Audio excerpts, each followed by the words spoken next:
chat segment where we feature our guests in the studio. Of course, we take a look at things that have to benefit everyone out there. Of course, I have a safety and environmental consultant in the studio. He is Alfred Ajao, and of course, he also the CEO of the Factor Global Concept Unlimited. And we'll be looking at environmental safety. You're welcome to Cricket. Thank you. Good evening, viewers outside there. And I want to say Barikade Salah to all our viewers outside there. All right, Baraka the Sun. Now, let me ask, what exactly is environmental safety? I will not want to give us a book definition of environmental safety, but I just want to give us a brief definition that a layman can really understand. So, what we mean by environmental safety, we have joined two words together there. We have joined environment and we have joined safety. So, environment is where we live. The environment is where we sleep. Environment is where we do virtually everything that we're doing. So, why safety is that to ensure that there's no harm in what we're doing. So, what we are saying invariably is that environmental safety is all about doing and making sure that the environment is safe. What we need to do to make sure that the environment is safe is all about what we mean by environmental safety. Either policy, either procedure, about implementing some things in place to ensure that we have a safe environment. Is what a basic definition of what environmental safety is all about. Okay. Now, what is the relationship between environment, health, and safety? Well, in the workplace, this is what we call HSC. They are interrelated because when you don't have a safe environment, there will be a problem. And when you are not healthy, there's no way you can do or perform a great work while you're working. So I'm going to interrelate the three together: safety, environment, and safety, health, and environment. So safety is just a state of being free from danger, while health is all about making sure that you are mentally, physically, spiritually, and case may be, sound mind. Why the environment, like I said, is where we live. So how do we relate the three together? It's just about making sure that we are living in the environment that is safe and we are healthy, making sure that where we are operating or where we are living it is safe. I'm going to give you this another definition that, or maybe another, refer you to another thing. Basically, is when I teach in class, I tell some of our students that the environment is a loan from the unborn generation. We need to be careful the way we use the environment so that the children that are people that are coming will have a safe place where they need to live. And I think I've said it here before, or maybe somewhere. I said I'm aware that maybe 20, 30 years ago, what we see in our environment is not what we see today, because the environment has been depleted. We have really damaged the environment. When you use those? Yeah, we have damaged the environment. And I just want to use this festive period as an example also, that people need to be careful, because in this festive period, we generate loads of waste.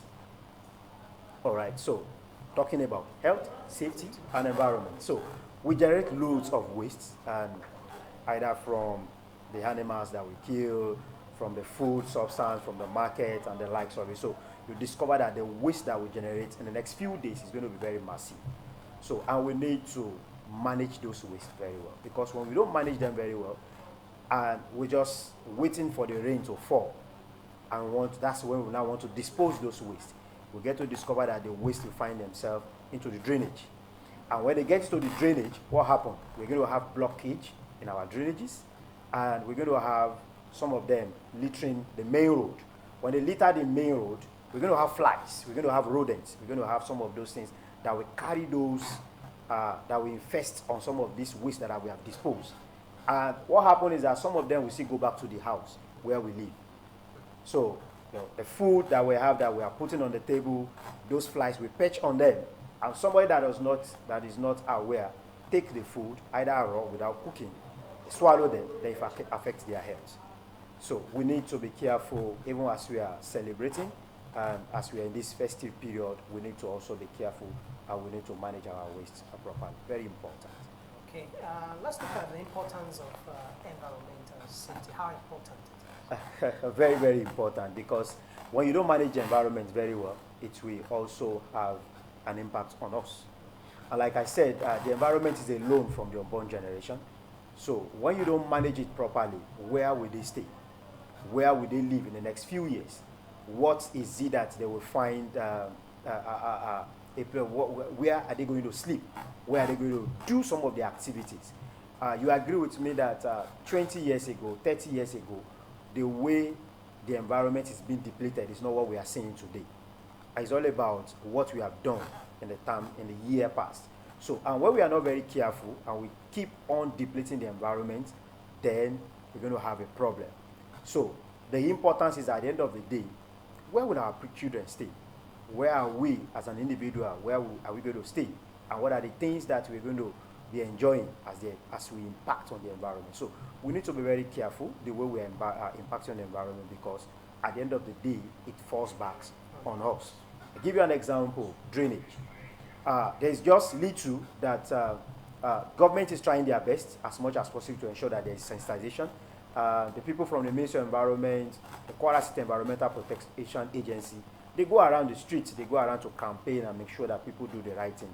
I give you an instance. I think a few days ago I was driving in the Popular Road in Kwara State, Ibrahim Taiwo Road to be precise, and I saw some of the people that are selling the markets, and when we were closing, it was towards the closing period. What were they doing is that some of the waste they generate from their store, they were putting inside the drainage, waiting for the rain to fall in the next few days. Now, what will happen is that at the end of the day, it's going to cause a problem. There'll be a blockage. You will see people, they are just waiting for the rain to fall. This is festive period, like I said. A lot of houses, a lot of community, they'll be gathering their waste, and they are waiting for the next rain that will fall. So the next rain that will fall, then they will just send everybody, oh, go and drop the waste at the drainage.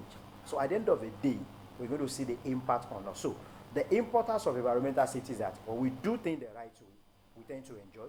When we do things the right way, we have a safe place to live. When we do things the right way, of course, diseases, malaria. This is rainy season, so malaria will always breed when we have stagnant water. So at the end of the day, when we do the right thing, we are the one that will benefit it. All right, so that is why we need to be careful the way we manage the environment. Environmental safety, very key. How, let me say, what is the proper means to dispose waste? Well, kudos to the government, I must, because I think some few months back, we're not seeing some of this rural bin or the popular waste bin that we see outside. But the government has deemed it fit. In the last few months or so, I've seen some of those bin outside there. That's one of the ways the government can do for us.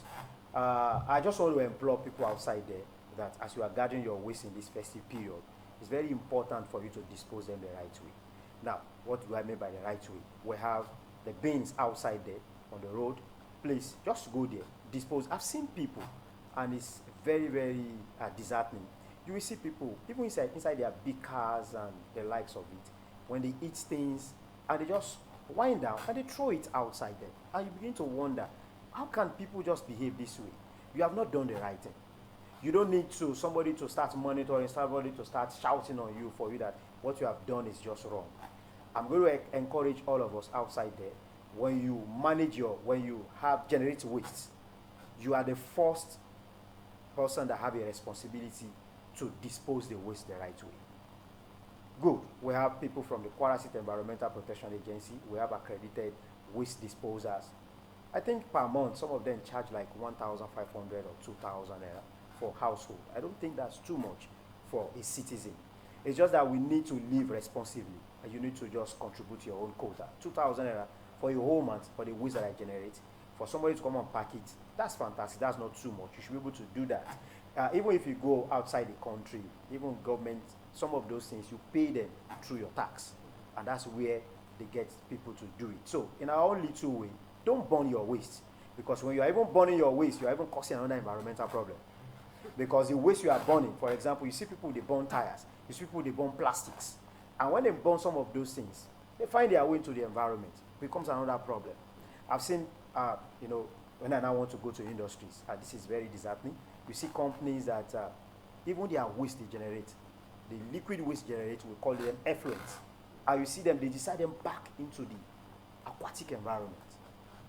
And you know the problem about that is that somebody will see a fish and they say, "Oh, I like this fish in Unity," and they want to go and buy that fish without minding, trying to understand what is the environment where the fish is coming from. And there's what we call biomagnification. I'm going technical now, so because I'm just trying to consider our view outside there. So we need to be very careful. What I mean by biomagnification is that when you swallow a fish swallow, for example, 0.1 milligram of lead or heavy metals, and then the man see that fish, take the fish, boil it, take it. If you have 0.01 inside the fish, it's going to magnify inside of you. In the next few years, people will be going to complain, I have cancer of this, cancer of that.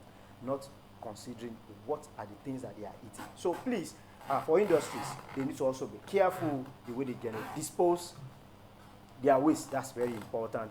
In our household waste that we generate, the least you could do is that gather the waste together, ensure you drop them in designated waste bin that the government has been able to put. It's a bad practice for you to see people, you see airlight, they put it inside their nylon and anything, they put it on the main road. That's a bad practice. And we need to consider the environment, because when rain fall, there are some of those things that we are put inside the plastics or anything bags. When the rain fall, rain is going to wash them, and there's what we call seepage. So somebody has a well, they don't have money to dig borehole. They have a well nearby. Those things that you have just packed together, they have a seepage into the well. And that well, some don't have money to treat it. They consume the well just directly. So they are taking a lot of substance into their system. So I don't want to go technical. I will have gone to break down some of those things for our viewers.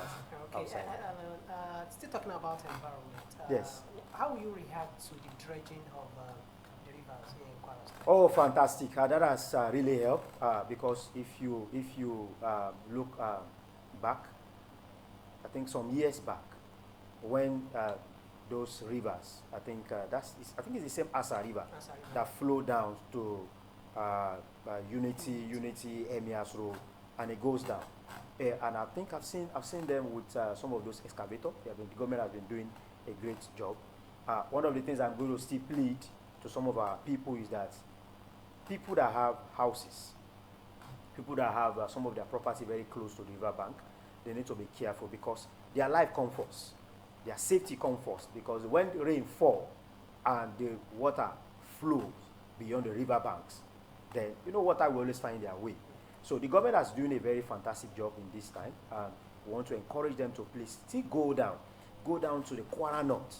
I know they have the river Niger that flows down to this some part of the state. So they need to dredge them to make sure that the water has a flow. And of course, if you remember, I think, is it early this year or late last year, when we are having the rainfall, you see that I think the governor or the deputy governor was at Unity. You see plastics, loads of plastics that the firemen were trying to just taken out of the river. So everybody, like I said, we have a responsibility. When you take your bottled water, when you take your sachet water, please don't dispose them into the river. Don't dispose them into just the drainage, because at the end of the day, they are the one that will block the river. And when they block it, there will be an overflow. And when there's an overflow, it's going to affect all of us together. All right, so let's have a takeaway on this discussion. What would be your advice to our viewers on the safety use of the environment? All right, my advice to our viewers outside there is that please live responsibly. And what do I mean by that is that you are generating waste, you have a responsibility to manage the waste also. And of course, we have some will say 3 hours, some will say 4 hours of waste management, where we say that you need to recycle, you need to reduce, as much as possible, reduce the waste that you generate. That's one of the key things. And then there are so many of these waste that we are generating that you can even recycle back home. For example, you have bottle of water, instead of you throwing them away, you can use them to do another thing inside your house, because those things, when they find themselves in the environment, they will not degrade. And when they don't degrade, they will become nuisance. And like I said, the environment is a loan from the unborn generation. So we need to be very careful the way we manage the environment. And please, our viewers outside there, like I said, please, you need to take care of the environment. And I'm going to ask you, as you are listening to me, When was the last time you have seen a very colorful butterfly? That will tell you the impact that we have had on the environment. Some of us, when we were growing up in our primary school, in our secondary school, we used to see all these grasshopper, butterfly. But our children now, how many of them have seen colorful butterflies? Because of the impact we have on the environment. So please ensure that you manage your waste, ensure that you consider the environment, ensure that you consider the unborn generation so that we can have a place to live at the end of the day. All right, that is a word from our consultant. Ensure that you manage the environment so that we can have a place for all. Thank you very much for sharing your experience. Thank you, sir. Getting us enlightened on Great Chat. Thank you. All right, it's a wrap for this segment. I've been talking with Alfred Ajao. He's a safety and environmental consultant, of course, the CEO, AB Factor Global Concept Limited. And we have been able to look at environmental safety, especially during this summer season. We are going to be having a lot of waste out there. So you have been informed. Please ensure that you'll be able to manage your waste very well. All right, let's go for another musical break. And when we come back, we'll have more for you.